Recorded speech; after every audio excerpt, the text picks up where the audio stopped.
Welcome to Hore Talk! Yay!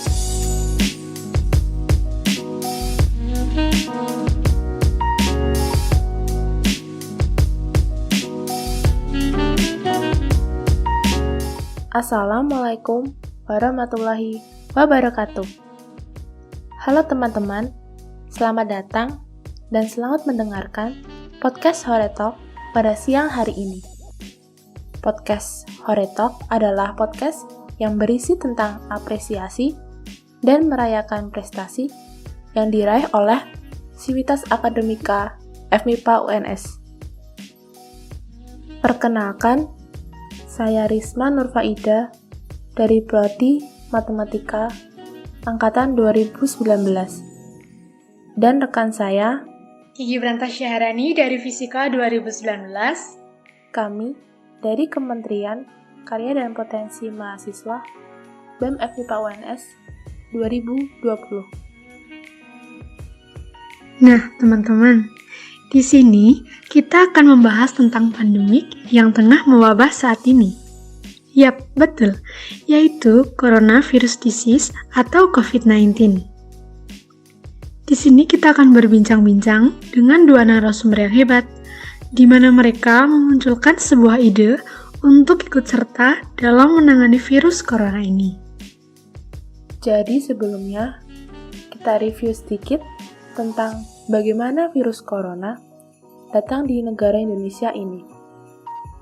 Virus corona merupakan virus yang penularannya sangat cepat hingga Organisasi Kesehatan Dunia atau WHO menetapkan pandemik virus corona atau COVID-19 pada tanggal 11 Maret 2020 yang awalnya ditularkan melalui hewan hingga manusia dapat terkena virusnya.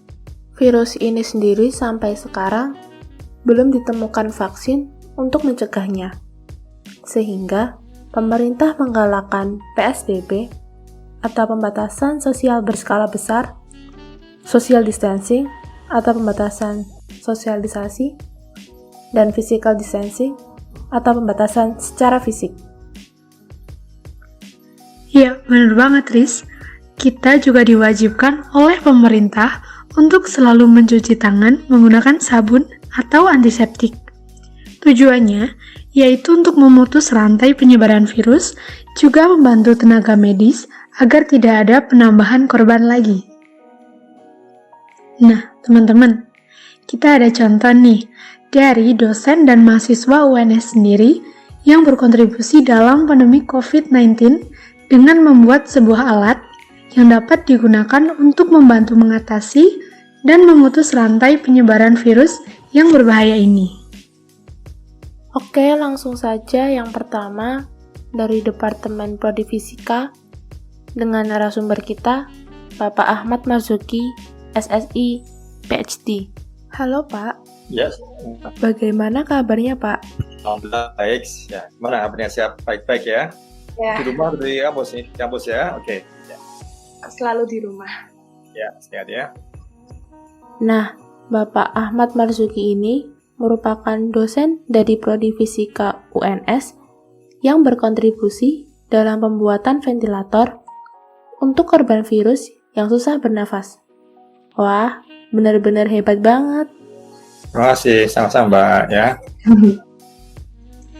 Nah, sebelum memulai perbincangan dengan beliau, akan saya bacakan secara singkat CV dari Pak Ahmad Marzuki, SSI, PhD.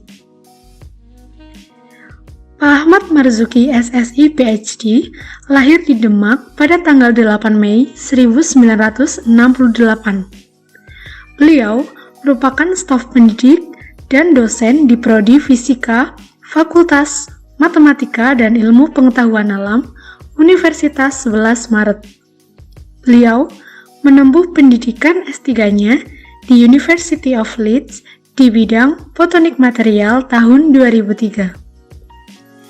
Beliau sudah mulai mempublikasikan hasil karyanya sejak tahun 90-an dengan lebih dari 70 karya. Memiliki grup riset fisika material yang berfokus pada material optik. Beliau juga merupakan ketua grup UPGR dan mempunyai pengalaman menarik yang lainnya. Untuk lebih jelasnya lagi, mari kita tanyakan. Baik, Bapak Ahmad Marzuki, SSI PhD, dapat dijelaskan Bapak ventilator itu apa dan fungsinya sendiri itu untuk apa Bapak? Oke, Mbak. Jadi, ventilator itu adalah alat bantu pernafasan ya bagi pasien yang tidak mampu melakukan pernafasan sendiri karena ada problem di saluran paru-paru. Jadi dia berusaha memasukkan udara yang mengandung oksigen ke dalam paru-paru. Ya, itu adalah fungsi ventilator. Ya. Apa alasan Bapak membuat ventilator? Dan siapa saja yang berperan dalam proses pembuatannya, Pak? Oke. Jadi gini, Mbak. Mengapa kita perlu bikin ventilator, Mbak ya? Kalau kita ini adalah wabah yang tidak pernah kita duga sebelumnya ya, nggak pernah kita duga sebelumnya. Tidak banyak orang yang mempelajari tentang virus ini dan juga peralatan medis ya tentang yang dibutuhkan untuk menangani pasien terdampak COVID ini. Nah, ketika COVID ini mewabah, banyak sekali tempat-tempat yang membutuhkan alat bantu ini, ya ventilator. Ya, jadi kita tahu bahwa kita diminta untuk mengadakan alat APD itu yang berstandar medis, nah itu ya. Akhirnya banyak sekali orang yang bisa mengerjakannya. Bahkan sekarang masyarakat pun sudah banyak yang bisa. Itu APD. Nah, kita pakaian pas untuk tujuan melindungi diri. Nah, banyak orang bisa, itu gampang sekali. Nah, ketika kita dihadapkan kenyataan bahwa ya akan ada kebutuhan yang sangat besar akan ventilator, ya kita kesulitan untuk bisa mengadakannya. Kita beli, harganya mahal, kemudian kalaupun ada uang, ya ventilatornya mungkin tidak ada di pasaran. Karena ventilator adalah alat kesehatan yang salah satunya ya, yang dia masih impor. Indonesia belum bisa membuat sendiri ventilator.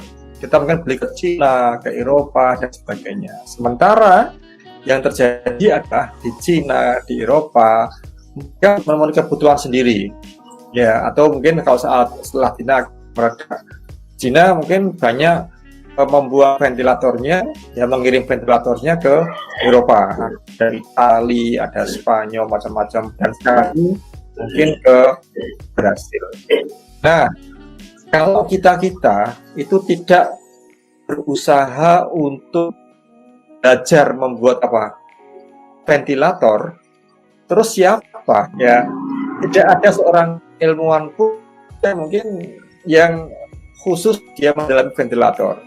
Nah, kita ya sebagai bagian dari ilmuwan ya kita harus bisa melihat itu, kita harus bisa belajar di luar bidang kita barangkali ya agar kita bisa ikut memberikan solusi terhadap permasalahan bangsa. Itu salah satu jawaban mengapa kita butuh berpikir membuat ventilator. Gitu, Mbak. Lalu, dari ventilator sendiri, apa kelebihan dan kekurangannya? Oke. Jadi gini, Mbak. Ventilator dibuat di Indonesia saat ini, bahkan di banyak negara di dunia, itu adalah ventilator darurat. Ventilator yang dikembangkan di Indonesia maupun di dunia itu adalah jenis ventilator dengan menggunakan ambu bag kantong udara yang dia ada lengan penekannya. akan penekan. Jadi ketika dia ditekan, ya jadi agak kempes gitu, dikempeskan, didorong agak itunya, maka udara akan masuk ke pasien. Ketika dia ditarik lagi tangannya ini, maka dia akan menyerap lagi udara yang dari pasien, mengatur pernapasannya. Nah itu yang saat ini dibuat di hampir semua perguruan tinggi di Indonesia. Jadi ini adalah ventilator yang apa yang kita kembangkan di UNS mungkin beda dengan yang lain ya.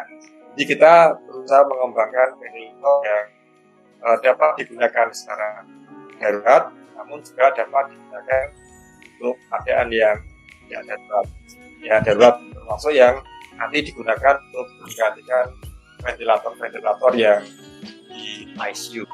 Ventilator yang kita buat sangat berbeda dengan apa yang dibuat oleh beberapa teman kita di perguruan tinggi lain. Nah, jadi semakin banyak yang terlibat di pembuatan ventilator ini, banyak orang yang terlibat dalam pembuatan ventilator. Jadi kita harapkan semakin banyak orang bisa membuat ventilator ya dengan berbagai jenisnya dan kebutuhannya itu semakin bagus. Begitu Mbak ya? Oke. Wah, berarti ada perbedaan ya Pak antara yang produksi dari Prodifisika dengan yang lain? Produksi kita jelas namanya, jadi itu kita meniru ventilator yang harganya mahal ya, tapi dibuat dengan harga yang murah ya, sehingga nanti ventilator yang kita buat ini keadaan darurat karena harganya nggak terlalu mahal. Namun kalau nanti setelah COVID selesai mudah-mudahan ya segera selesai, kita dapat gunakan untuk mensubstitusi ya ventilator yang sekarang ada di pasaran ya, di rumah sakit yang harganya praktis masih 90% alat kesehatan ini adalah dari impor. Kita belum bisa mengadakan sendiri. Nah, jadi intinya kita kalau mau sendiri kita bisa kok ya. Jadi tidak harus bidangnya. Kalau kita bilang bidangnya siapa, tidak ada orang yang bidangnya ventilator. Dalam hal seperti ini kita bilang siapa yang punya bidangnya, ya tidak akan ada yang mengerjakan. Ya. Baik Bapak, kemudian bagaimana cara atau tahapan dalam pembuatan ventilator? Apakah ada kesulitan tersendiri saat membuatnya? Kalau kesulitan ya memang kita ini kan jadi untuk bisa membuat ventilator ini ya beberapa komponen itu harus kita pesankan ya. Kita pesan sementara transportasinya tidak lancar itu bermasalah. Bikin ventilator yang tadi darurat tadi, bahkan selang dari mesin cuci pun digunakan. Nah, jadi saat ini kita bisa hampir semuanya itu bisa membuat sendiri. Ya, kita nggak semuanya, saya bilang hampir semuanya. Jadi seperti flow meter kita harus pesan. Nah, itu tantangan tersendiri biar nanti apa yang saat ini belum bisa itu harus ke depan itu bisa. Ya, dan itu akan bisa kalau kita mau. Ya, jadi itu Mbak. Selanjutnya, berapa lama waktu yang dibutuhkan dari memikirkan konsep sampai jadi dalam bentuk ventilator ini, Pak? Kalau di awalnya paling 1 minggu sama kita belajar bikin yang sederhana ya, itu akhirnya bisa.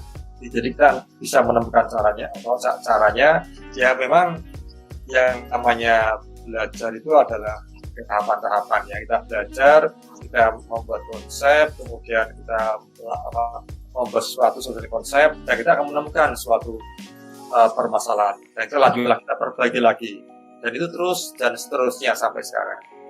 Dan sekarang yang kita hadapi berikutnya adalah setelah kita punya alat yang tadi sudah lumayan bagus ya.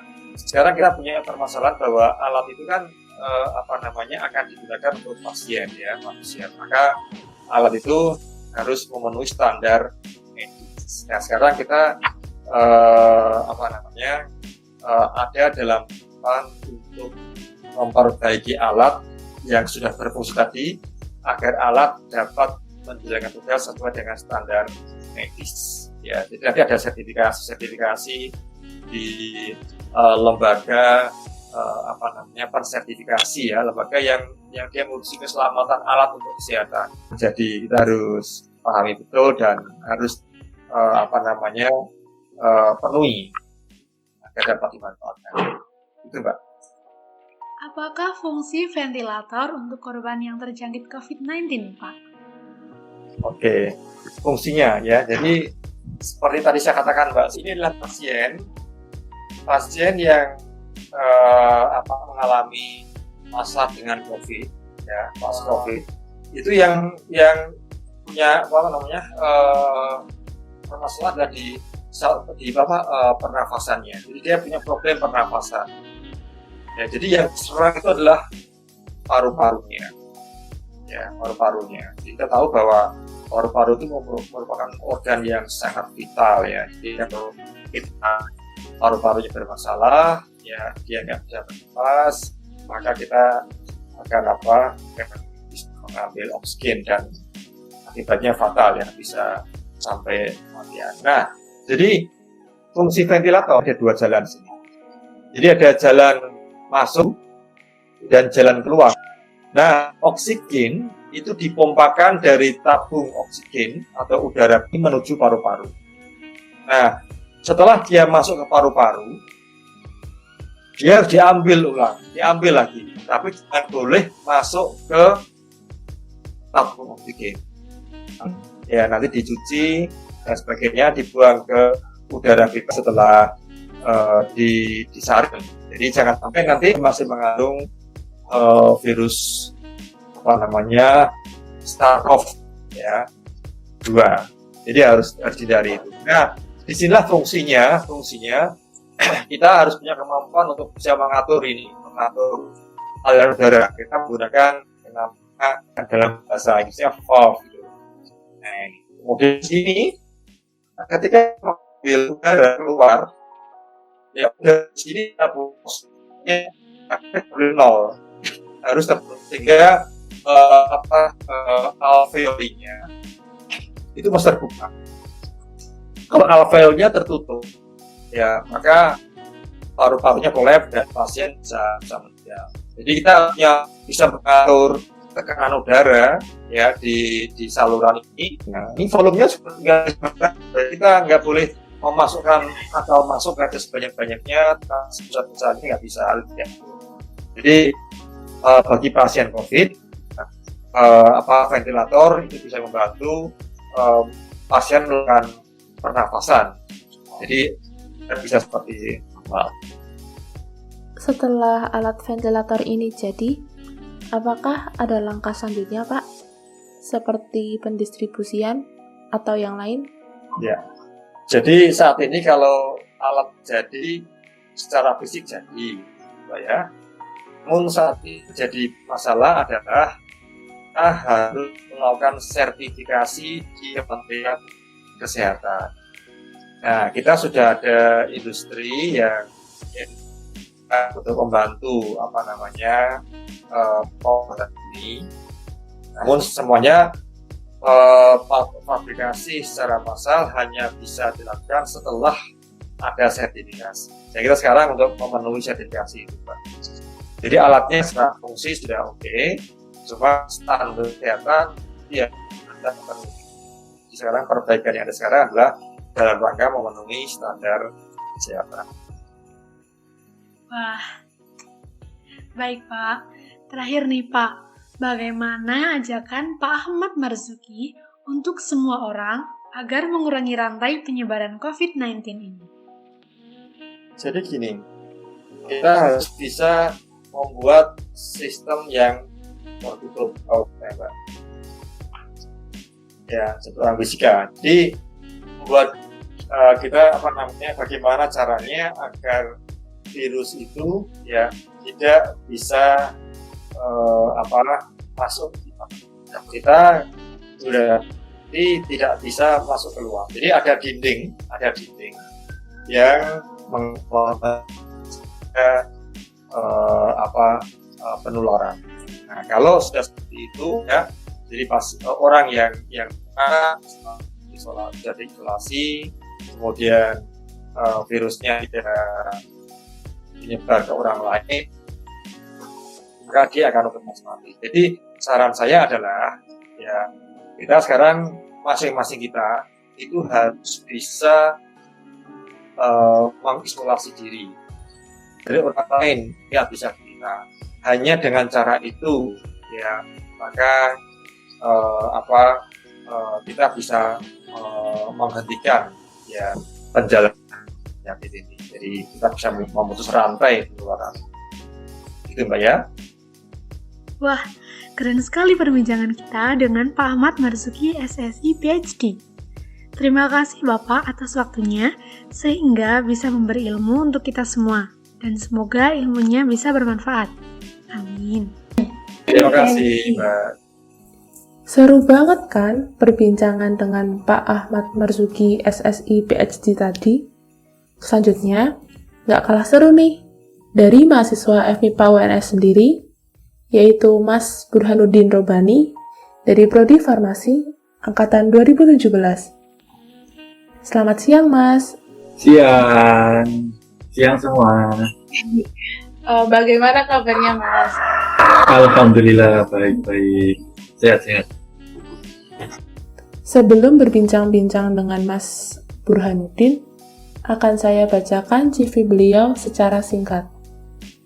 Mas Burhanuddin Robani, seorang muslim pembelajar di bidang farmasi. Berpendidikan di SDIT Al-Furqon Rembang, SMP Negeri 1 Rembang, SMA Negeri 1 Rembang, dan sekarang berkuliah di Universitas 11 Maret, jurusan S1 Farmasi. Untuk pengalaman di bidang organisasi yaitu ada staf pengabdian masyarakat HMF FMIPA UNS 2018, staf sosial masyarakat BEM FMIPA UNS 2018, staf bidang media ilmu Quran 2018, ketua divisi pengabdian masyarakat HMF FMIPA UNS 2019, staf pengabdian masyarakat BSMI 2019, DPO HMF FMIPA UNS 2020, dan Menteri Sosial Masyarakat BEM FMIPA UNS 2020. Lalu, untuk pengalaman acara, beliau pernah menjadi Ketua APISEMA HMF FMIPA UNS 2018, Koordinator Perkap PKMB FMIPA UNS 2018, Divisi PDD MTHI UNS 2018, Koordinator Perkap PKMB UNS 2019, Koordinator Perkap Transport APC HMF FMIPA UNS 2019, dan Koordinator Perkap Transport Rakorwil 3 Isma Farsi Joglo Sepur 2020. Nah, jadi Mas Burhanuddin Robani ini membuat hand sanitizer loh teman-teman, mengingat terbatasnya jumlah hand sanitizer karena pandemi COVID-19 ini. Keren bukan? Untuk lebih jelasnya lagi, mari kita tanyakan lebih lanjut ke Mas Burhanuddin. Pertama nih Mas, apa hal yang membuat Mas Burhanuddin membuat hand sanitizer? Dan mengapa Mas? Aduh, gimana ya? Sebenarnya dulu itu kayak nggak ada angin, nggak ada apa-apa, itu tiba-tiba dipanggil gitu sama dosenku. Jadi kayak lagi diem nih, duduk di sekre, tiba-tiba dichat sama dosen, Din, selalu nggak Din? Oh iya Pak, selalu Pak, gitu. Ayo Din ke lab, bantu-bantu. Oh iya Pak, boleh, gitu. Terus naik ke lab, nggak tahu suruh ngapain, tiba-tiba suruh bikin hand sanitizer. Nah dulu itu awalnya itu kan sebelum pandemi, itu diajak sebelum pandemi, itu suruh bikin hand sanitizer buat ini apa yang pameran di UNS itu loh, waktu itu ini apa disnatalis. Nah dulu itu suruh buat itu sebelum ada pandemi. Nah kemudian setelah ada pandemi ya udah dilanjut aja gitu ya itu. Jadi kayak awalnya dulu itu kayak ya diajak lah gitu, suruh bantu-bantu dosen gitu. Oh, jadi gitu. Lalu untuk bahan-bahan dan cara membuatnya bagaimana ya, Mas? Apakah ada semacam takarannya atau gimana? Wah, untuk bahan-bahannya ada resepnya sih. Bentar, aku juga gak lupa. Untuk resepnya sendiri itu ada karbomer, terus ada kuah-gas, terus ada trietanol amin, terus ada propilen glikol, terus ada etanol, terus ada hidrogen peroksida. Nah itu formulasinya itu ada takarannya sendiri-sendiri. Nah untuk karbomer sendiri itu 0,1%, terus untuk aqua-gas sendiri itu 3,9%, terus untuk TA-nya itu 0,7%, terus propilen glikolnya 1%, etanolnya itu 80%. Tapi untuk etanol sendiri kemarin kan itu bahan-bahannya yang dari lab, ada yang beli dari luar kota, ada yang minta ke lab selain farmasi gitu. Nah itu waktu dulu itu etanolnya gak ada yang 80%, jadi etanol 96 sama etanol 70% di mix, ditakar nanti jadi etanol 80%. Nah terus untuk yang hidrogen peroksida itu sekitar 0,15%. Itu untuk formulasi dari hand sanitizer yang kemarin saya dan dosen dan beberapa teman-teman dari farmasi itu yang kami buat itu untuk formulasinya. Kemudian, berapa biaya yang dikeluarkan untuk pembuatan hand sanitizer ini, Mas? Biaya ini untuk biaya jujur dari saya sendiri kurang paham karena keseluruhan keuangan itu yang megang langsung dari dosen. Jadi dosen itu kemarin megang megang pengadaan barang maupun bahan, terus megang perizinan, terus megang pemasaran. Nah jadi dari kami mahasiswa itu cuma bantu di bidang formulasi, jadi kayak bikin hand sanitizer-nya aja. Jadi dari sisanya itu dipegang langsung dari dosen. Jadi untuk keuangan kemarin tuh jadi kayak agak kurang paham lah kalau dari aku sendiri tuh. Berapa lama waktu yang dibutuhkan dari memikirkan konsep sampai jadi dalam bentuk hand sanitizer ini, Mas? Kalau konsep, alhamdulillah kemarin dibantu dari dosen dari formulasi awalnya. Jadi kemarin itu dari mahasiswa cuma bantu, termasuk saya itu cuma bantu bikinnya. Jadi untuk awal-awal kemarin tuh bikin secara total hand sanitizer itu 5 dalam satu batch lah, dalam satu kali produksi itu kemarin bikin 20 liter, sekitar 20 liter itu sekitar 4-5 jam untuk waktu produksinya, karena hampir keseluruhan itu alat-alatnya itu masih manual.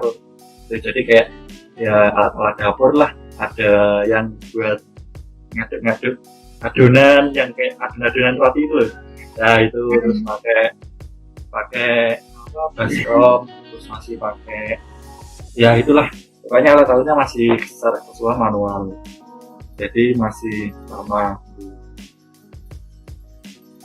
Nah, dalam pembuatan hand sanitizer ini, siapa saja yang ikut serta dalam pembuatannya? Ya itu jadi kemarin itu bikin tim, jadi ada 2 dosen, terus ada sekitar 4 mahasiswa gitu. Nah itu yang dari dosen itu kayak ngajak gitu dari mahasiswa buat sekalian belajar gitu ya. Alhamdulillah kemarin saya termasuk yang diajak gitu ya. Itu bisa bantu bikin dan cari pengalaman juga. Itu kayak bisa jadi pengalaman di bidang produksi. Kayak di farmasi kan nanti ada spesialisasi di pabrik, di industri, terus di klinis lah, itu sekalian belajar di kayak bidang industri gitu, jadi di bidang produksi. Nah, itu. Selanjutnya, apa harapan Mas dalam membuat hand sanitizer ini? Ya, kalau dari saya kan basicnya farmasi. Nah, dengan adanya pandemi ini ya sebisa mungkin sesuai bidang bisa berkontribusi lah. Ya ibaratnya bantu-bantu. Kan kalau bidang farmasi kan ya misalnya bikin hand sanitizer gitu buat bantu COVID. Nah, ya itu buat bantu-bantu aja. Setidaknya bisa berkontribusi. Lalu, setelah pembuatan hand sanitizer ini, apakah didistribusikan atau dijual? Untuk kemarin itu hand sanitizer-nya dijual, jadi kayak apa ya, itu tuh bukan dari program UNIF gitu, tapi kayak bukan UNIF secara resmi, jadi kayak penunjukan secara tidak resmi kalau nggak salah. Itu ya dari dosen, dari rektorat atau dari dekanat itu menyuruh dosen farmasi buat bikin hand sanitizer tuh. Nah, hand sanitizer-nya nanti dijual ke lingkup internal UNS. Nah, itu yang beli kemarin ada yang dari mahasiswa, ada yang dari dosen-dosen secara pribadi, dan ada yang dari dekanat maupun rektorat. Nah, yang dekanat kemarin tuh buat itu disebar di beberapa titik di beberapa fakultas. Jadi kalau di MIPA kan ada di gedung A itu ada beberapa hand sanitizer, ada di gedung B, tapi nggak tahu kalau sekarang masih ada kontes. Kalau untuk harganya sendiri berapa ya Mas? Lama ya, kayak lupa. Itu kan ada yang ukuran kecil, ukuran sedang, terus ada yang ukuran besar. Kalau yang kecil itu saya ingat dulu 60 mili, terus yang ukuran sedang itu 100 mili, terus yang ukuran besar itu yang 500 mili. Itu kalau nggak salah itu lupa ingat aku.